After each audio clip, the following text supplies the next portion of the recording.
বন্ধুরা, how are you all? Welcome to my first thought. দেখি এবার তোমাদের আগামী দিনের এনার্জি কি আছে। প্লিজ আমাকে দেখাও আগামী দিনে কি ঘটতে পারে আমার কালেক্টিভ বন্ধুদের জীবনে। নাইট অফ কাপস দিচ্ছে পূরণ। আর কি আগামী দিনে কি ঘটতে পারে তোমাদের জীবনে। বাবা, প্রত্যেকটা নাইট কি করে বেরোচ্ছে! King of sword, okay. আর কিং, নাইট অফ সোয়ান্স। আজ এখানে তিনটে নাইট তোমার দিকে আসছে। তুমি তার ইচ্ছে পূরণ। তুমি একদম মানে কি বলবো, সিন্ড্রেলার মতো বসে আছো এখানে। Knight of cups, knight of swords, knight of wands, মেষসিংহ ধনু, তুলা কুম্ভ মিথুন বৃশ্চিক মীন কর্কট এখানে কিন্তু তোমার দিকে ধেয়ে আসছে। না হলে একজনের কিং অফ সোর্স যে আছে, কিং অফ সোর্স হচ্ছে তুলা কুম্ভ মিথুন, যে সেই কিন্তু তোমার দিকে ইমোশনালি, প্র্যাকটিক্যালি আর প্যাশনেটলি। ইমোশনালি মানে আবেগপূর্ণভাবে, হ্যাঁ। প্র্যাকটিক্যালি মানে লজিক্যালি, মানে একদম কি বলবো, লজিক্যালি মানে আহ, আহ, একটা সলিড দৃষ্টিভঙ্গি নিয়ে আসছে। আর প্যাশনেটলি মানে উত্তেজনা নিয়ে আসছে। তো সেই মানুষটা কিন্তু তোমার দিকে আসছে তোমার ভালোবাসা পাওয়ার জন্য, তোমার সঙ্গ পাওয়ার জন্য।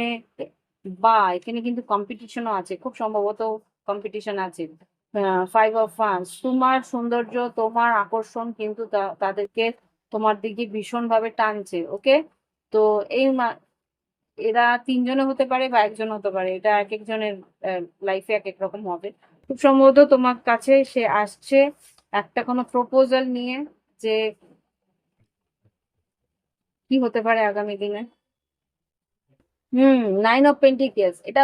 আর যদি জেনারেলি দেখি, তোমার আর্থিক উন্নতির জন্য কিন্তু আহ আম, রাস্তা খুলছে, আয়ের রাস্তা খুলছে। দু রকম তিন রকমের আয়ের রাস্তা খুলতে পারে। ওকে। হুম। হতে পারে কিছু তুমি শিক্ষামূলক কিছু খুলতে পারো, কোনো কোচিং সেন্টার বা কোনো কোনো রকম কোনো কোর্স অনলাইন লঞ্চ করতে পারো। এখানে ইমোশনালি, এখানে যেটা দেখতে পাচ্ছি, তুমি হয়তো কোনো রকম অ্যাডভাইজারি মানে হতে পারে কনসালটেন্সি করতে পারো। এখানে যেটা দেখতে পাচ্ছি, কোনো প্রোডাক্ট বিক্রি করতে পারো। এখানে আমি দেখতে পাচ্ছি নানা রকম ভাবে তুমি কিন্তু তোমার আর্থিক উন্নতির রাস্তা তুমি খুলতে পারো, এটা একটা। আর লাভ লাইফে যেটা দেখতে পেলাম, যে তোমার প্রতি কেউ আকর্ষিত হতে পারে। তবু আমি লাভ লাইফে কার্ডস নেব। Reaching to the conclusion, hmm, kids, deep contemplation, reaching to the conclusion, deep contemplation যেটা আছে, রিলেশনশিপের দিকে কোনো একটা সিদ্ধান্ত তুমি নিচ্ছ।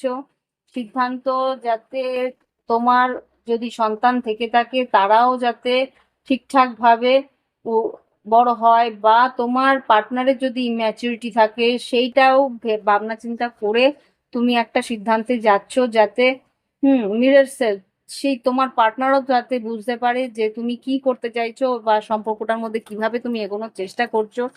Gate to know each other, live in the moment. এই মুহূর্তে তোমার সম্পর্কে কতটা কি দরকার সেটা তুমি তোমার পার্টনারের পরিস্থিতি বুঝে তুমি সেখানে সেইভাবেই সম্পর্কটাকে এগিয়ে নিয়ে যাওয়ার চেষ্টা করছো। ওকে।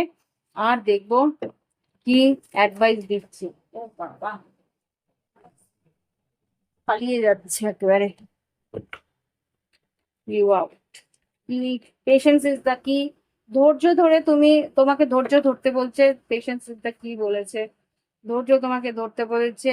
অনার ইয়োর অ্যানসেস্টার্স তোমাকে বলছে, ঈশ্বরের আর তোমাদের পিতৃপুরুষদের যাতে সম্মান করা যায়, বা সম্মান যদি করার দরকার থাকে সেটা করো। আর বি গ্রেটফুল, যা তোমার জীবনে আছে সেটার জন্য গ্রেটফুল থাকো। ক্রিয়েট ম্যাজিক, তারপরে তুমি তোমার ম্যাজিক, তোমার জীবনে দেখবে ম্যাজিক হতে শুরু করেছে। তুমি ঈশ্বরকে ঈশ্বরের কাছ থেকে আশীর্বাদ তুমি সেইভাবেই পাবে, যাতে তোমার বড় যারা বয়োজ্যেষ্ঠ আছে তাদের সম্মান করো, যারা তোমার পিতৃপুরুষ আছে তাদের সম্মান করো, ধৈর্য ধরে এগোনোর চেষ্টা করো, বি গ্রেটফুল যা তোমার জীবনে আছে সেটার উপরে, তার জন্য কৃতজ্ঞবোধ রাখো।